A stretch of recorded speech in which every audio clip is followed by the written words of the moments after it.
നമസ്കാരം, എല്ലാവർക്കും പ്രവാസി മലയാളിയിലേക്ക് സ്വാഗതം. കുവൈറ്റിലേക്ക് യാത്ര ചെയ്യാൻ തയ്യാറായിരിക്കുന്ന പ്രവാസികൾക്ക് ഇതാ ഒരു മുന്നറിയിപ്പ് നൽകുകയാണ്. ഇവിടേക്ക് വരുന്നവർ സ്ലോനിക് ആപ്ലിക്കേഷൻ ഡൗൺലോഡ് ചെയ്യുന്നത് നിർബന്ധമാക്കിയിരിക്കുകയാണ്. വ്യോമയാന വകുപ്പ് ഇക്കാര്യം ആവർത്തിച്ച് ഓർമ്മപ്പെടുത്തിയിരിക്കുകയാണ്. ഇതുകൂടാതെ വാക്സിനേഷൻ സർട്ടിഫിക്കറ്റിൽ QR കോഡ് നിർബന്ധമായും ഉണ്ടായിരിക്കണം.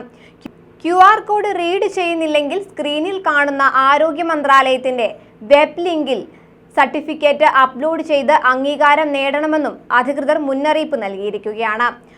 കുവൈറ്റിൽ നിന്ന് വാക്സിൻ സ്വീകരിച്ചവർ ഇമ്മ്യൂൺ ആപ്പിലോ മൊബൈൽ ID ആപ്പിലോ ഡൗൺലോഡ് ചെയ്ത ഗ്രീൻ സിഗ്നൽ കാണിച്ചിരിക്കണം.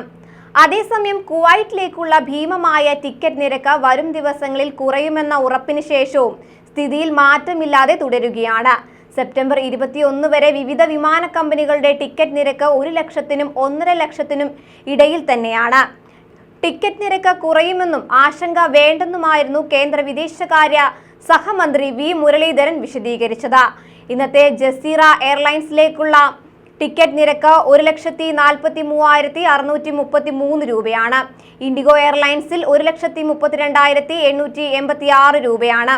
ഇതെല്ലാം കണക്ഷൻ ഫ്ലൈറ്റുകളാണ്.